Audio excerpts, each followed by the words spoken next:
সুমন, এখন ইজতেমা ময়দানের চিত্র আপনি কেমন দেখছেন জানাবেন।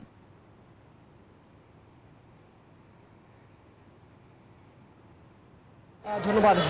যেমনটি বলছিলেন আমাদের সহকর্মী মাসুদা লাবণী, ঠিক একই চিত্র কিন্তু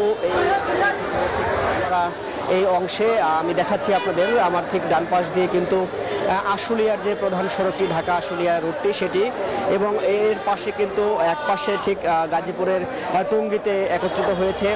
প্রত্যেকটি রাস্তায় কিন্তু একই চিত্র। আপনারা জানেন যে লাখো মুসল্লি কিন্তু এখানে একত্রিত হয়েছিল আখিরি মোনাজাত এবং ইজতেমার এই প্রথম ধাপে কিন্তু আমরা যেমনটি দেখেছি, আমরা যেমনটি শুনেছি, গত শুক্রবারে জুম্মার নামাজে কিন্তু প্রায় 20 লক্ষ মুসল্লি এখানে একত্রিত হয়েছিল।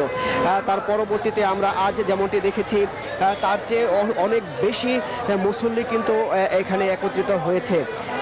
যদিও এখনো ঠিক পূর্ণ সংখ্যাটি নির্ধারণ করা সম্ভব হয়নি, তবে যেমনটি দেখেছি আমরা আশেপাশে এই কামারপাড়া থেকে আশুলিয়া পর্যন্ত যে প্রধান সড়ক, এই প্রধান সড়ক কিন্তু একদম কানায় কানায় পূর্ণ হয়ে যায় মুসল্লিতে।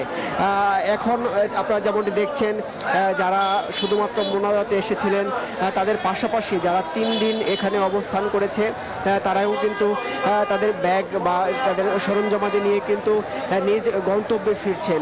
তবে আমি বেশ কিছু এই মুসল্লিদের সাথে কথা বলেছি। তারা যেমনটি বলছেন, যারা দীর্ঘ 3 দিন এখানে অবস্থান করেছেন তাদের কিন্তু দীর্ঘ একটি পথ পাড়ি দিয়ে তাদের যে পরিবহন সেটির কাছে যেতে হচ্ছে এই ব্যাগ নিয়ে, ফলে তারা কিন্তু একটু ভোগান্তিতে পড়েছে। কেননা আপনারা জানেন যে ইজতেমার আশেপাশে বেশ কিছু এলাকা জুড়ে কিন্তু এই প্রশাসনের পক্ষ থেকে যানবাহন চলাচলের একটি নিষেধাজ্ঞা ছিল, তার কারণে কিন্তু সেই পর্যন্ত তাদের পৌঁছে যেতে হচ্ছে ব্যাগ নিয়ে, আপনারা দেখছেন।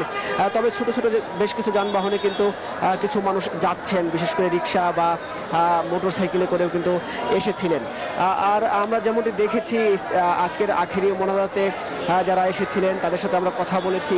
তারা যেমনটি বলেছেন, তারা কিন্তু এই মোনাজাতে বিশেষভাবে দেশ এবং জাতির কল্যাণে দোয়া করেছেন। আমরা যখন মাওলানা জুবায়ের সাহেব তিনি ঠিক মোনাজাত ধরেছেন, আমরা শুনেছি সেখানে কিন্তু তিনি দেশ মানুষের কল্যাণে দোয়া করেছেন। সারা দেশ বিশ্বের মুসলমানদের উপর শান্তি বর্ষিত হোক এমন দোয়া করেছেন। পাশাপাশি দোয়া করেছেন বিভিন্ন এই যে বৈষম্য বিরোধী আন্দোলনে যারা নিহত হয়েছেন তাদের জন্য দোয়া করেছেন। পাশাপাশি যারা আহত হয়েছেন তাদের সুস্থতা কামনায় দোয়া করেছেন। পাশাপাশি আপনাদের আরেকটি বিষয় জানিয়ে রাখি যে এখান থেকে এই যে যারা যাচ্ছেন আপনারা দেখছেন, এদের একটি অংশ কিন্তু ইসলামের দাওয়াতে বেরিয়ে পড়বেন। অর্থাৎ আপনারা জানেন যে ইজতেমার কিন্তু একটি অন্যতম উদ্দেশ্যই হচ্ছে এখানে ঠিক 3 দিন বিভিন্ন বয়ানের মাধ্যমে দেশি বিদেশি মাওলানার তারা বয়ান দেন। বয়ানে যেখানে যারা তাদের উদ্দেশ্য হলো এই বয়ানে ইসলামের যে দাওয়াতের সেই শিক্ষাটি কিন্তু দেয়া হয়। আমরা মুসল্লিদের সাথে কথা বলেছি, তারা বলেছেন এই 3 দিন তারা বিভিন্ন ইসলামের তারা শিক্ষা নিয়েছেন, নবীজিদের জীবনী তারা শুনেছেন, তাদের ইসলামী দাওয়াতের যে বর্ণনা কিভাবে দাওয়াত করেছেন তেমন শিক্ষা নিয়েছেন। ঠিক ইসলাম কি বলে বা কিভাবে তারা ইসলামকে প্রচার করবেন বা তাদের নিজ গন্তব্য বা এই চিল্লায় গিয়ে তারা কিভাবে মানুষকে দাওয়াত দিবেন সেই শিক্ষাটি তারা নিয়েছেন। ফলে সেটি কিন্তু বাস্তবায়নে যারা এখান থেকে চিল্লায় যাবেন সেটি তারা বাস্তবায়নে কাজ করবেন। পাশাপাশি যারা নিজ গন্তব্যে যাবেন পাড়া মহল্লায় কিন্তু এই দাওয়াত ছড়িয়ে দেওয়ার চেষ্টা করবেন। পাশাপাশি আপনাদের জানিয়ে রাখি যে আজকে আমরা যেমনটি দেখেছি এই আখিরি মোনাজাতকে কেন্দ্র করে কিন্তু এই উত্তরা বা টঙ্গী গাজীপুরের যে আশপাশের অঞ্চলগুলো, উত্তরা আমার ঠিক ডান বা বাম পাশে রয়েছে 10 নম্বর সেক্টর বা 9 নম্বর সেক্টর, ঠিক ডান পাশে কামারপাড়া যে থেকে যে টঙ্গী যাওয়ার যে রাস্তাটি পাশে আসা, এবং আশুলিয়া এই পাশে মিরপুরের দিয়াবাড়ি যে অঞ্চলটি আমি দেখেছি বেশিরভাগ এলাকাতেই কিন্তু মানুষের ব্যাপক ভিড় ছিল। মানুষ বিপুল সংখ্যক মুসল্লিরা কিন্তু এখানে একত্রিত হয়েছে, তারা এই আখিরি মোনাজাতে অংশগ্রহণ করেছে এবং তারা সন্তুষ্টি প্রকাশ করছেন। তারা এই দীর্ঘ পথ হেঁটে এসেছেন বা যারা এই 3 দিন এখানে অবস্থান করেছেন তারা কিন্তু বলছেন যে তারা আল্লাহর সন্তুষ্টি আদায়ের জন্য বা দিন ইসলামের ঠিক দাওয়াত দেওয়ার জন্য, শিক্ষা গ্রহণ করার জন্য এখানে এসেছেন। এবং এখানে এসে এই 3 দিন যারা অবস্থান করেছেন বা যারা দীর্ঘ পথ পাড়ি দিয়ে হেঁটে এসেছেন মোনাজাতে, তাদের প্রত্যেকেরই চাওয়া এই মেহনত যেন আল্লাহ কবুল করেন এবং এর বিনিময়ে ইহকাল এবং পরকালে যেন তারা শান্তিতে থাকেন এমন প্রত্যাশাই করছেন। আমাদের আমাদের আরেকজন সহকর্মী রয়েছেন ঠিক ইজতেমার ভেতরের অংশে, নাজমুল, আপনি আমাদের জানাবেন যে সেখানকার চিত্রটি কেমন এবং পাশাপাশি সামনের যে দ্বিতীয় পর্বটি হবে সেটিকে ঘিরে কি প্রস্তুতি চলছে বা কি নির্দেশনা দেওয়া হয়েছে মুসল্লিদেরকে।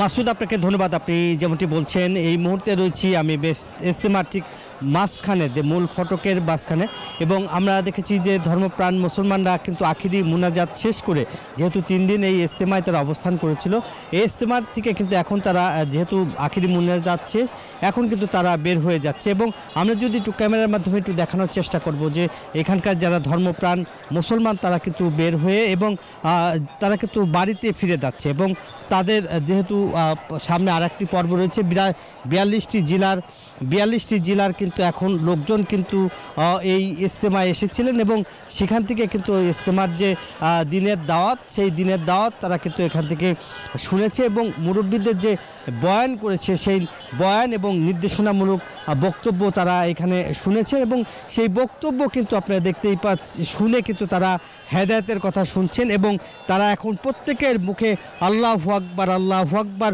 যে ধ্বনি, সেই ধ্বনি নিয়ে কিন্তু জিকির আজকার করতে করতে তারা কিন্তু বাড়িতে যাচ্ছে। এবং তারা বলছে যে এখান থেকে যেহেতু পরিবারের কাছে ফিরে যাবে, পরিবারের সাথে কথা বলে আবার সেখান থেকে তারা আবার একসাথে মসজিদে গিয়ে কিন্তু সেই চিল্লায় তারা যাবে, 1 চিল্লা 2 চিল্লা কেউ 3 চিল্লায় যাবে। সেই চিল্লার যে সাথীরা একসাথে তৈরি করে কিন্তু তারা সেখান থেকে আবার বের হবে। আমরা যদি একটু ইজতেমার যে ভিতরের অবস্থা একটু দেখাই, প্রত্যেকটা গেটে গেটে কিন্তু আইন শৃঙ্খলা বাহিনী রয়েছে এবং আইন শৃঙ্খলা বাহিনী তারা কিন্তু প্রত্যেকটা মূল ফটকে এবং সহ আশেপাশে 7,000 আইন শৃঙ্খলা বাহিনী কাজ করছে এবং প্রত্যেকেই আসলে তারা বলছে যে এখন কিন্তু এখান থেকে বের হয়ে বাড়িতে চলে যাচ্ছে, নিজ নিজ জেলায় চলে যাচ্ছে, যেহেতু তারা আল্লাহর সন্তুষ্টির জন্য এসেছিলেন এবং আল্লাহকে রাজি খুশি করতে যেভাবে তারা এখানে এসেছিলেন, সেই কারণে তারা যেহেতু জিকির আজগার এবং তাদের দোয়া এবং প্রার্থনা যেগুলো ছিল সেগুলো শেষ করে কিন্তু তারা এখান থেকে বাড়িতে ফিরে যাবে। এবং এক কথাই তারা আমরা বলতে চাই যে প্রত্যেকটা জেলার যে মানুষগুলি তারা কিন্তু এসেছে এবং একসঙ্গে যে প্রথম পর্ব তারা আজকে কিন্তু ফজর নামাজ পড়েছে এবং আগামীকালকে যেহেতু একদিন বন্ধ, এরপরে কিন্তু আবার নতুন করে কিন্তু আবার যে এই দ্বিতীয় পর্বের যারা ধর্মপ্রাণ মুসলমান এবং ঢাকা সহ ঢাকার আশেপাশে এবং 22টি জেলার মানুষ কিন্তু এখন তারা আবার কিন্তু দ্বিতীয় ধাপে এই জুবাইরপন্থীর লোকেরা কিন্তু। নাজমুল হুদা এবং মাসুদ সুমন, আপনাদেরকে ধন্যবাদ।